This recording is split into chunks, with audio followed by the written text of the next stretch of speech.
Welcome to గోస్టెక్ channel.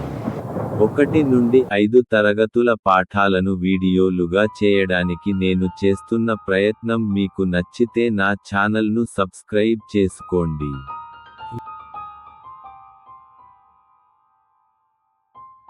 Raju was returning home happily after the flag hoisting ceremony celebrated at the school on 15th August. Then the small flag in his hand spoke to him. August 15 స్వాతంత్ర్య దినోత్సవం సందర్భంగా పాఠశాలలో జరిగిన పతాకావిష్కరణ తర్వాత రాజు ఆనందంగా ఇంటికి వెళుతున్నాడు. అప్పుడు అతని చేతిలో చిన్ని జెండా అతనితో ఇలా అంది. Do you know who I am? నేనెవరో నీకు తెలుసా? రాజు was surprised and said. రాజు ఆశ్చర్యంతో చెప్పాడు. Yes, you are the national flag. నువ్వు జాతీయ పతాకానివి. Do you know why we are celebrating today? మనం ఈ రోజు సంబరాలు ఎందుకు జరుపుకుంటున్నామో తెలుసా? Today is our Independence Day. ఈ రోజు స్వాతంత్ర్య దినోత్సవం. Yes, you are correct. Our country became independent from the British rule on 15th August 1947. అవును నిజమే, మన దేశం బ్రిటిష్ వాళ్ళ నుండి 1947 ఆగస్టు 15వ తేదీన స్వాతంత్ర్యం సాధించింది. I will tell you the journey of India for freedom. స్వాతంత్ర్యం కోసం భారతదేశ పోరాట ప్రయాణాన్ని నీకు తెలియచేస్తాను. India has a glorious past. ఇండియాకి ఎంతో గొప్ప ఘన చరిత్ర ఉంది. Great Indian kings and emperors like Chandragupta, Ashoka, Samudragupta, Akbar, Shah Jahan made this country great. Chandragupta మౌర్యుడు, అశోకుడు, సముద్రగుప్తుడు, అక్బర్, షాజహాన్ వంటి గొప్ప రాజులు, చక్రవర్తులు ఈ దేశాన్ని గొప్ప దేశంగా తీర్చిదిద్దారు. They built beautiful forts, monuments and temples and established great educational institutions like Nalanda and Takshashila. అందమైన కోటలు, కట్టడాలు, ఆలయాలు నిర్మించారు. నలంద, తక్షశిల లాంటి గొప్ప విశ్వవిద్యాలయాలను నెలకొల్పారు. Our country excelled in many areas during different periods of history in the fields of mathematics, medicine, science, surgery, metallurgy, art, literature. చరిత్రలో వివిధ కాలంలో మన దేశం గణితం, వైద్య శాస్త్రం, విజ్ఞాన శాస్త్రం, శస్త్రచికిత్సలు, లోహ శాస్త్రం, కళలు, సాహిత్యం మొదలగు రంగాలలో గొప్పగా రాణించింది. All these made India a remarkable country in the world. ఇవన్నీ భారతదేశాన్ని ప్రపంచంలో గొప్ప దేశంగా తయారు చేశాయి. Foreign traders visited India to extend their business. విదేశీ వాళ్ళు వారి వ్యాపార విస్తరణ కోసం మన దేశంలోనికి ప్రవేశించారు. In the later periods the invasions of Europeans made India weak and turned India into a colonial rule.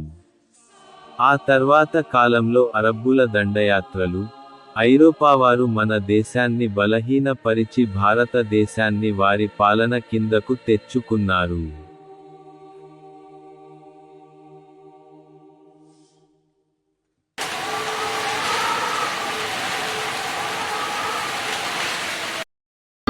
Historical monuments. చారిత్రక కట్టడాలు. A monument is a statue or building that is built to honor a special person or event. ఒక వ్యక్తి లేదా ఒక సందర్భానికి గౌరవ సూచనగా నిర్మించబడిన ఒక విగ్రహం లేదా భవనాన్ని చారిత్రక కట్టడం అంటారు. The Taj Mahal, Red Fort, the Hawa Mahal, the Sanchi Stupa are some examples of historical monuments. Taj Mahal, ఎర్రకోట, హవా మహల్, సాంచి స్తూపం మొదలైనవి కొన్ని చారిత్రక కట్టడాలు. Vasco da Gama, a Portuguese explorer, discovered a sea route from Europe to India in 1498. 1498లో Portuguese నావికుడు Vasco da Gama భారతదేశానికి సముద్ర మార్గాన్ని కనుగొన్నాడు. The Portuguese, the Dutch, the French and the British landed in India one after the other for trade. Portuguese వారు, డచ్చి వారు, ఫ్రెంచి వారు, British వారు ఒకరి తర్వాత ఒకరు భారతదేశానికి వర్తకం కోసం వచ్చారు. The British established the East India Company. British వారు మన దేశంలో ఈస్ట్ ఇండియా కంపెనీని స్థాపించారు. They conquered the Indian kingdom and began their rule in our country from 1757. భారతీయ రాజ్యాలను జయించి 1757లో పాలించడం ప్రారంభించారు. People in many parts rebelled against the rule of the British in 1857. This was known as the First War of Independence. 1857లో భారతదేశంలో వివిధ ప్రాంతాలలో ప్రజలు British వారిపై తిరుగుబాటు చేశారు. దీనినే మొదటి స్వాతంత్ర్య సంగ్రామంగా చెబుతారు. In the year 1885 the Indian National Congress was formed. It fought against the British rule. 1885లో భారత జాతీయ కాంగ్రెస్ ఏర్పడింది. భారతీయుల హక్కుల కోసం బ్రిటిష్ వారిపై పోరాటం చేసింది. Mahatma Gandhi joined the freedom movement in 1919. 1919 సంవత్సరంలో మహాత్మా గాంధీజీ స్వాతంత్ర్య పోరాటంలో చేరారు. He became the leader of the Indian National Congress. ఆ తర్వాత పోరాటానికి నాయకత్వం వహించారు. He started the non-cooperation movement and the salt satyagraha movement. Gandhiji సహాయ నిరాకరణోద్యమం, ఉప్పు సత్యాగ్రహం చేపట్టారు. The Indian National Congress demanded the British to quit the land immediately in 1942. 1942 సంవత్సరంలో భారత జాతీయ కాంగ్రెస్ భారతదేశాన్ని వదిలి వెళ్లాలని బ్రిటిష్ వారిని డిమాండ్ చేసింది. The British government killed and imprisoned our freedom fighters mercilessly. British ప్రభుత్వం ఎంతోమంది స్వాతంత్ర్య సమర యోధులను కనికరం చూపకుండా చంపివేసింది. మరెందరినో జైళ్లలో బంధించింది. Some were hanged. కొంతమంది ఉరి తీయబడ్డారు. Some were shot. కొంతమంది తుపాకులతో కాల్చివేయబడ్డారు. But people of India fought against British under the leadership of Mahatma Gandhi. కానీ గాంధీజీ నాయకత్వంలో స్వాతంత్ర్య పోరాటం ఆగలేదు. He gave slogan, "Do or die," to fight against the British. This was called the Quit India movement. Mahatma Gandhi British వారికి వ్యతిరేకంగా "do or die" అనే నినాదం ఇచ్చారు. దీనిని క్విట్ ఇండియా ఉద్యమం అంటారు. Finally the British left India on midnight of 14th August 1947. చివరగా 1947 August 14 అర్ధరాత్రి బ్రిటిష్ వారు భారతదేశాన్ని వదిలి వెళ్లారు.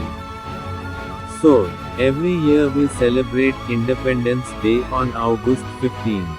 ఆ సందర్భంగా పురస్కరించుకొని ప్రతి సంవత్సరం మనం ఆగస్టు 15న స్వాతంత్ర్య దినోత్సవం జరుపుకుంటున్నాం. After independence, the Constitution Assembly took the responsibility of creating the Indian Constitution headed by the Dr. B.R. Ambedkar. స్వాతంత్ర్యం వచ్చిన తర్వాత భారత రాజ్యాంగాన్ని రచించే బాధ్యత రాజ్యాంగ పరిషత్ డాక్టర్ బిఆర్ అంబేద్కర్ నేతృత్వంలో కమిటీకి అప్పగించింది.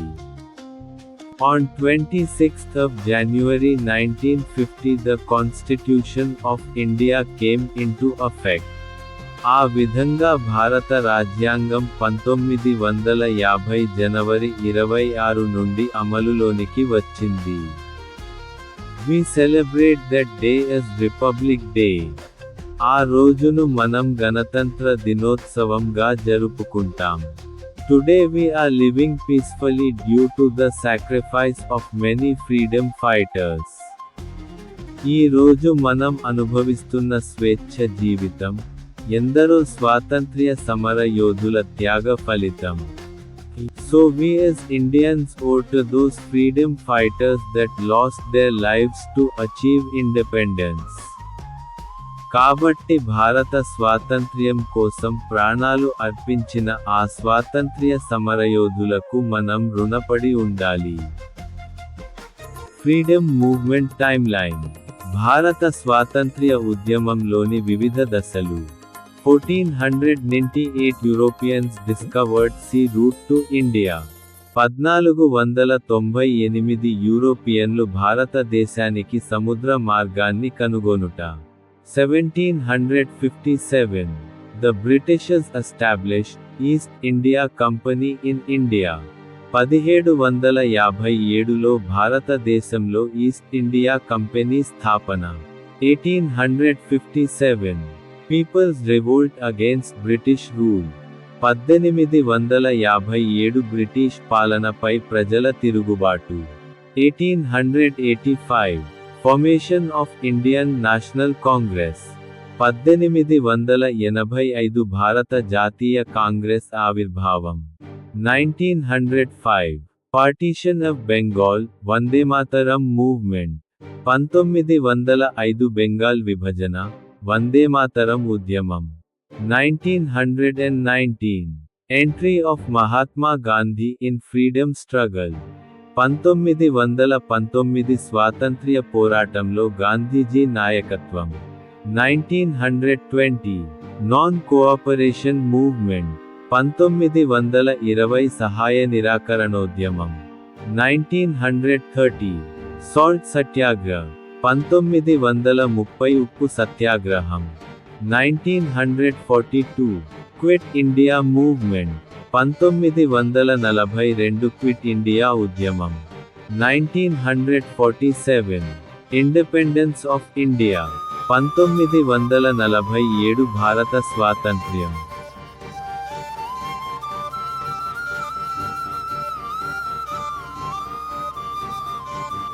Famous freedom fighters from Andhra Pradesh. ఆంధ్రప్రదేశ్లో స్వాతంత్ర్య సమరయోధులు.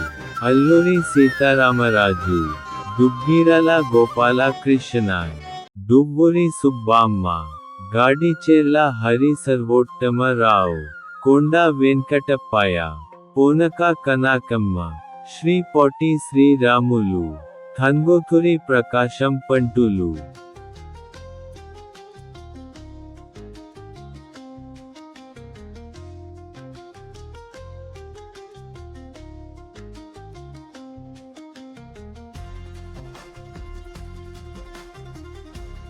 National freedom fighters. జాతీయ స్వాతంత్ర్య ఉద్యమ నాయకులు.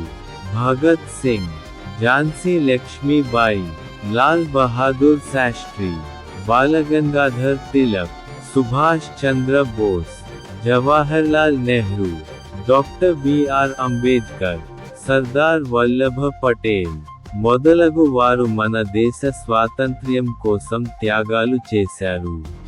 పిల్లలు మీరు కూడా బాగా చదువుకొని ఆ మహనీయుల ఆశయాలను నెరవేర్చుతారని ఆశిస్తున్నాను. ధన్యవాదములు.